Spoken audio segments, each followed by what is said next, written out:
নমস্কার, কেমন আছেন সবাই? প্রবাসে ঘরকন্যা একটি ভ্লগে আপনাদের স্বাগত জানাই। আর এই যে মা এখানে বসে আছে, স্নান হয়ে গেছে। মায়ের স্নান হয়ে গেছে নাকি? সকালে স্নান করি, এখন তো বেলা হয়ে গেছে। হ্যাঁ, মা আসার পর থেকে তো মায়ের দায়িত্ব পুরো গোপাল পড়ে গেছে। গোপালকে ঘুম থেকে তোলা, গোপালকে খাওয়ানো, তার আগে স্নান করানো। আমার তো ভালো লাগে করতে। মানিক তো করে, তুইও করিস। আবার এখন আমি আছি যখন আমি করি। বোর হচ্ছ নাকি তুমি? না, বন্ধুদের জন্য মন খারাপ করছে? বোর কেন হবো? তবে কোথাও গেলে অনেকদিন থাকলে আবার সেই বাড়ির জায়গাগুলোর তোর জন্য মন খারাপ হবে। এই রে, আবার এখান থেকে যখন যাবো তখন তোদের জন্য মন খারাপ হবে। সেই তো এখানে এখন ভালো লাগছে। তুই মানিক বাচ্চা দুটো সবসময় হই হই করছে, দিয়া দিয়া করছে। ঠিক কথা। প্রতিদিন স্কুল যাচ্ছি দিতে আনতে, ওটা একটা আলাদা অনুভূতি না? আবার কবে দেখবো তার ঠিক নেই। সেটাই। দেশের দিকে যেমন দাদু দিদারা সকলে স্কুলে দিয়ে আসে, নিয়ে আসে, রামা মেহা তো ওটা পেলোই না, কিন্তু এই বছর ওটা পেলো। এই বছর তুমি আসতে, হ্যাঁ, রামা মেহাকে দিতে যাচ্ছি। ও এখন দূরে হয়ে গেছে, ব্যাঙ্গালোর চলে গেছে, মাঝে মাঝে সেটাকে পাই। হ্যাঁ, তিনটে নাতি নাতনি তো দূরে। দাও, তুমি যখন রোদে বসে আছো, লক্ষ্মী পুজোর আগগুলো এনে দিই, বসে বসে রোদে খাও। এনে দিই। ফুলগুলো কি সুন্দর লাগছে না? সুন্দর, খুব সুন্দর। এগুলো শীতের ফুল। এখানে চন্দ্রমল্লিকা। হ্যাঁ, আমার দোকানেও শীতকালে যে জবাও ফুটেছে। জবাটা কমে আসছে, জবাটা আস্তে আস্তে কমে আসছে। ঠিকই তাই, ঠান্ডা পড়ে যাচ্ছে যে। দাও একটা এনে দিই। এই না। ও বাবা, ও তো এমনি ছোট ছোট টুকরো আনা হয়েছে, আরো শুকিয়ে গেল তোরে। এই যে ঠান্ডা পড়ছে আর ফ্রিজে রাখা হয়নি যে। আমি তো ছুরি দিয়ে ভয়ে কাটবাছিলাম না। হাত কেটে যাবে, দরকার নেই। কত করে দাম নিলে এগুলো? হ্যাঁ, ওই ভয়েও একটু শুকিয়ে গেছে, না হলে কেটে দিয়ে দিতাম তোদের। দাম কত করে? দাম যে না, কি হবে না, তবুও দেশের দিকে এতটুকু আখ তোমাদের বিক্রি হয় না। এক হাত নালে গোটা গোটা বড় বড়। ও, দেশের দিকে এত ছোট ছোট বিক্রি হয় না? না, লোকে হাসবে। আমি নিজেই তো সেদিন ইন্ডিয়া বাজারে গিয়ে হাসলাম, দেখলি না একটু আখ দেখে। তাও কত নিল বল না? $1.99। বাবা, তার মানে কি $1 না? বুঝলাম। আর 99 সেন্টস মানে এখানে পয়সাকে বলে সেন্টস, মানে 99 পয়সা। পয়সারও জিনিস বিক্রি হচ্ছে? হ্যাঁ, এখানে তোমার এখনো 1 পয়সা, 2 পয়সা, 3 পয়সা এখনো চলে। তার মানে কত আমাদের দেশের হিসাবে? কত দেশের হিসাবে এই এক একটা পিস তাহলে পড়লো ধরো 160 টাকা কি 70 টাকা। বাবারে, দরকার নেই আখ খাওয়া, সাজিয়ে রেখে দিতে হবে মনে হচ্ছে। আমাদের ওখানে এক হাত করে যেগুলো আনি 10 টাকা, হ্যাঁ, অনেক সময় 15 টাকা, কোনো মানে সিজনে হয়তো লক্ষ্মী পুজোর সময় 15-20। আর বড় বড় গোটাগুলো তো 50-60 টাকা। হ্যাঁ, আবার দরদাম করলে অনেক সময় 30-40ও দেয়। বলছো কি? বাবা, এ তো সাজিয়ে রাখার জিনিস, তাহলে খাওয়া জিনিস না। আর নষ্ট করিস না, তুই একটা খা, আমি একটা খাই। ওই জন্যই তো আমি তোমাকে সেদিন বললাম, মা 3 পিস নাও, আর নেবার দরকার নেই। ভাবছি যে কেন 3 পিস নিতে বলছো, কাটার অসুবিধা। মা ঘুরিয়ে ফিরিয়ে এখন শুধু আখগুলোকে দেখছে, কি আছে এই আখটার মধ্যে। হাসি পাচ্ছে দেখে। আমাদের দেশের লোকে গাঁট খুলে হলে অনেক সময় ছাড়াতে পারছে না, ফেলেই দেয় এতটা। এই রে, আর এখানে এইটুকুর মধ্যেও একটা গাঁট। তাই তো, তাহলে যে কটা পয়সা পাস ওই দেখতেই ডলার। হ্যাঁ মা, খরচও আছে সেরকম, প্রচুর খরচ। আমরা ভাবি যে বিদেশে আছে, সারা মাসের যদি তুমি খরচ হিসাব করো, আমাদের ওদিকে যেমন বেতন টেতনও কম, খাওয়া দাওয়াটাও ঠিকঠাক, হ্যাঁ, মানে এতে পাওয়া যায়। আর আমরা এখন এই যে রাজ্যটায় আছি না, ক্যালিফোর্নিয়া, এখানে আবার খরচটা সত্যি দামটা বেশি। নিউ ইয়র্কেও প্রচন্ড বেশি, আর এখানেও প্রচন্ড বেশি। তাহলে দাও, আমি কেটে এনে দিই। মা একটু শুকিয়ে গেছে, তুমি এগুলো দাঁতে করে পারবে না ছাড়াতে। এটা হয়তো পারবো, এটা পারবো না। হ্যাঁ, আমি ছুরি করে কেটে এনে। তুই ছুরি করে কাট, হাত কাটিস না। না, হাত বিপজ্জনক জিনিস, কেটে যায় হাত। হ্যাঁ, খুব সাবধানে কেটে দেবো। তাহলে আমাকে বাড়ি যাওয়ার সময় 1 পয়সা 2 পয়সা চারা না কি আছে, আমার গোটা কত দিবি? দেবো, রাখবো। হ্যাঁ, এই দেশে এখনো অবধি 1 পয়সা 2 পয়সা এসবগুলো চলে। এখানে সর্বোচ্চ টাকা কত জানো? 100 টাকা। হ্যাঁ, তার উপরে নেই। আমাদের ওখানে তো 2000 ছিল, এখন আবার 2000 নোটটা কম পাওয়া যাচ্ছে, কিন্তু 500 তো পুরোই হামেশাই।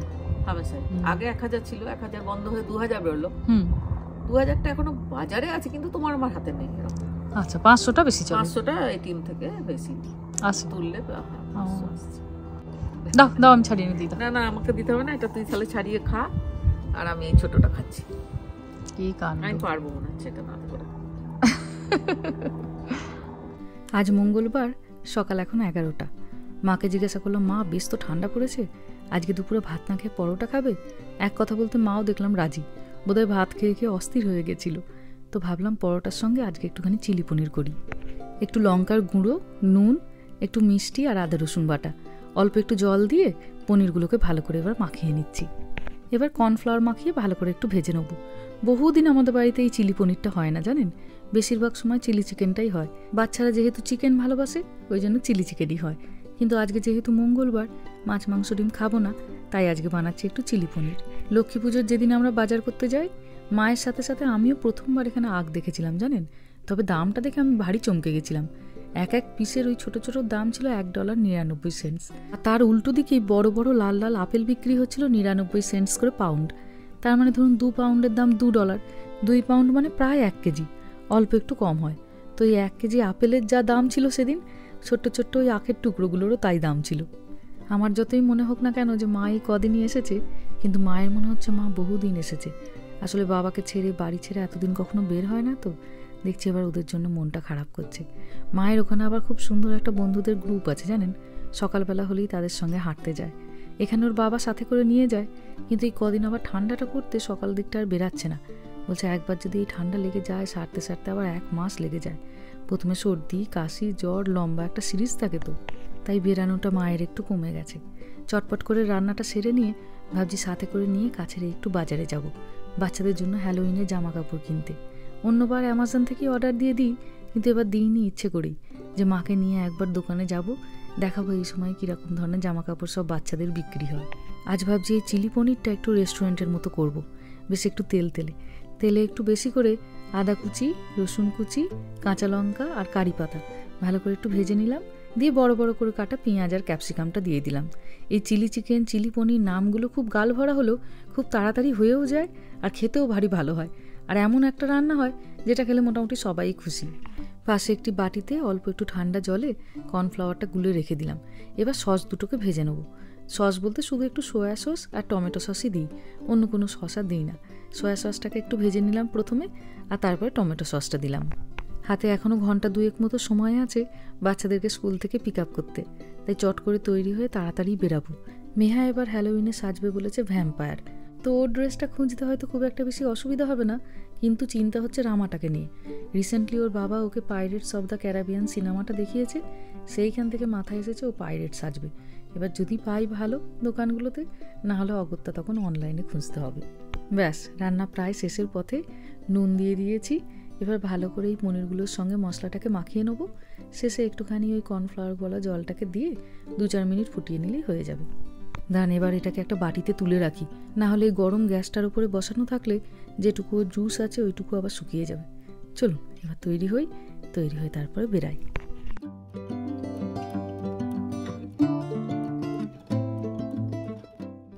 বেরাতে যাওয়ার মুখে এই ঘরটার দিকে তাকিয়ে চোখে পড়লো একটি বড় কাজ এই ঘরটিতেও আবার অপেক্ষা করছে। মেহার বাবার আগে এটি ছিল অফিস রুম, কিন্তু আস্তে আস্তে এই শীতকাল আসছে, তো শীতকালে এই রুমটাতে খুব আলো বাতাস কম হয়। এদেশে তো বড় লম্বা শীতকাল, গত বছরটা ওর নাকি খুব অসুবিধা হয়েছে। ওই জন্য এবছর শীত পড়ার আগেই এখান থেকে চেয়ার টেবিল তুলে নিয়ে চলে গেছে বেডরুমে বড় বড় 2টো জানলা আছে, প্রচুর ওখানে আলো আসে। তো এই ঘরটা তো আমি একদম ফাঁকাই পেয়ে গেলাম, ওই জন্য একটা খাট বলেছি। খাটটাই ওখানে পড়ে আছে, সেটিকে আবার সেট করতে হবে। 3-4 ঘন্টার কাজ, তো যেদিনকে কাজ কম থাকবে সেদিন আবার নিয়ে বসবো। চলুন বেরিয়ে পড়েছি, মিনিট 10 মতো লাগবে। আজকে তো উইকডেজ, সবাই স্কুল অফিস চলে গেছে, রাস্তাঘাট ওই জন্য একদম খালিও, দোকানপাতিও হয়তো খালিই থাকবে। চলুন চলে এসেছি দোকানে। আগে প্রথমে যেখানে হ্যালোউইনের জামা কাপড়গুলো আছে সেখানেই এলাম। এত হ্যালোউইনের জামা কাপড় এই সময় দোকানগুলোতে আসে, দেখলেই আপনার মনটা ভালো লেগে যাবে, যেন মনে হবে একদম সেই রূপকথার দেশে চলে এসেছি। কোথাও রাজপুত্র, কোথাও রাজকন্যা, কোথাও ভূত পেতনি, সব কিছু এখানে। এই ড্রেসটা কি ভয়ঙ্কর দেখতে, দেখুন। মেয়া সামনে থাকলে একবার দেখাতাম যে এটা সাজবি। আর এখানে আছে সব রাজকন্যাদের জামা কাপড়। ছোটোবেলায় মেহাকে একবার মৎস্যকন্যাও সাজিয়েছিলাম, ভারী মিষ্টি লাগছিল দেখতে। যদি ছবিটা কখনো খুঁজে পাই আপনাদের সঙ্গে একবার শেয়ার করব। কিন্তু এখন আর এইগুলো সাজতে চায় না, এখন যত রাজ্যের ভূত পেতনি সাজার জন্য অস্থির থাকে। এই যে বলতে না বলতেই পেয়ে গেছি ওই মৎস্যকন্যার জামাটা, কি অপূর্ব সুন্দর লাগছে দেখুন। ছোট বাচ্চারা যখন পরে ভারী সুন্দর লাগে দেখতে। এটি আবার ইউনিকর্নের জামা, ডানা, মাথায় হর্ন সব কিছু আছে। এখানে দেখি বাচ্চাদের মধ্যে খুব ইউনিকর্নের প্রতি ভালোবাসা। স্কুলের ব্যাগ, লাঞ্চ ব্যাগ সব কিছুতেই ওরা খুব ইউনিকর্ন ভালোবাসে। তারই এটি জামা। এটি ব্যাটম্যানের জামা। স্কুলে বাচ্চারা দেখি বহুজন ব্যাটম্যান সাজে। এটা টার্টেল। একটাই যেটা ভালো এই টার্টেলটার, এটার কাপড়টা দেখছি খুব ভালো।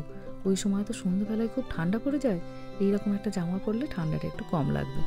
এটি আবার ক্যাপ্টেন আমেরিকা। এখন মনে হচ্ছে বিকালের দিকে দোকানে এলে ভালো হতো। ছেলেটাকে যদি সাথে করে নিয়ে আসতাম, এত রকমের অপশান আছে, হয়তো এইগুলোই কোনোটা পছন্দ করতো। তবে এইটা কিছুতেই এখন নেওয়া যাবে না। বাবা রে, এটার আবার চোখগুলোও জ্বলবে বলছে। সাইজটাও অনেকটা বড়, 14 থেকে 16 বছরের বাচ্চাদের। আর এইটা আবার পরলে কঙ্কাল, এই হাড়গোড়গুলো আবার রাত্রিবেলাতে জ্বলবেও। এই যে বলতে বলতে মেহুরানির পেয়েছি। তবে এটি 14 থেকে 16 বছরের মেয়েদের। এই জামা তো আর বড় নিয়ে লাভ নেই, আমি নেবো 12 থেকে 14 বছরে। পরের বছর তো আর এই জামা পরবে না, পরের বছর আবার অন্য কিছু সাজবে। এই একটা দিনের জন্য একটি জামা কিনতে হয়, তাই একদম ঠিকঠাক সাইজেরই কিনতে হবে। রামার নেবো 6 থেকে 7 বছরের, আর মেহার নেবো 12 থেকে 14 বছরের। মা দেখছি ভারী উপভোগ করছে, ভাগ্যিস নিয়ে এলাম। উপরের দিকে আছে হ্যালোউইনের সব ডেকোরেশনগুলো। প্রত্যেক বছর আমি একটা করে ডেকোরেশন কিনি, একসঙ্গে তো অত কেনা সম্ভব হয় না, খুব দাম হয় এগুলোর জানেন। তাই মোটামুটি বাজেটের মধ্যে খুঁজে এবছর আবার একটা ডেকোরেশন কিনে নিয়ে যাব। আর এখানে আছে ছোট বড় নানা রকমের কুমড়ো। এই কুমড়োটা কি অপূর্ব সুন্দর দেখতে, দেখুন, যেন ছোট্ট ছোট টেনিস বলের মতো। হাজার দিকে কুমড়ো নিয়ে নানা রকম ডেকোরেশনও করা আছে। তবে এখন আর কুমড়ো কিনবো না, বাচ্চাদের তো কাজ হয়েই গেছে। চলুন এবার বিল করাই, বিল করিয়ে তারপর বাড়ির পথ ধরি।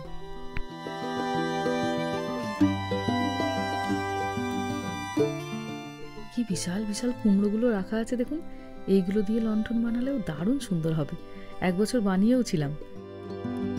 চলুন ধরেছি এবার বাড়ি ফেরার পথ। প্রথমে ভাবছিলাম 2 ছেলে মেয়ে জামা কাপড়, হয়তো 2-3টে দোকান ঘুরতে হবে, কিন্তু একটা দোকানই সব পাওয়া গেল। ওই জন্য টাইমের আগেই ফিরে যাচ্ছি, একটু জিরিয়ে নিয়ে তারপরে বাচ্চাদের আনতে যাব। এই যে মেহার জন্য এই জামাটা নিয়েছি। একটা যেটা ভালো হয়েছে, জামাটার কোয়ালিটিটা দেখছি বেশ ভালো, একদম পাতলা ফিনফিনে না। এটা থাকবে সেই ঘাড়ের কাছে উঁচু হয়ে থাকবে, যেরকম সেই টিভিতে দেখি না ভ্যাম্পায়ারদের জামাটা কীরকম ঘাড়ের কাছে উঁচু হয়ে থাকে সেরকম। দাঁতও নিতে বলেছিল কিন্তু তার পেলাম না, বলবো ওটা অ্যামাজন থেকেই বলে দিস। আর এটি হচ্ছে রামার, ও যখন আসবে এটি একবার খুলে ওকে পরিয়ে দেখে নিতে হবে। 5 থেকে 7 বছরের পেয়েছি। মেহার থেকেও রামার জামাটা দাম পড়ে গেল বেশি জানেন। মেহারটা পড়লো $35, রামারটা পড়লো আবার $40। ট্যাক্স নিয়ে রামার জামাটা প্রায় 3,500 টাকা মতো পড়ে গেল। আর এইটি নিয়েছি এইবারে হ্যালোউইনের ডেকোরেশন, বেশ সুন্দর হয়েছে দেখতে বলুন। এইভাবে মাটির মধ্যে পুঁতে দিতে হবে, মনে হবে কঙ্কালের শরীরটা মাটির ভেতরে আছে, হাত পার মাথাটা বেরিয়ে আছে।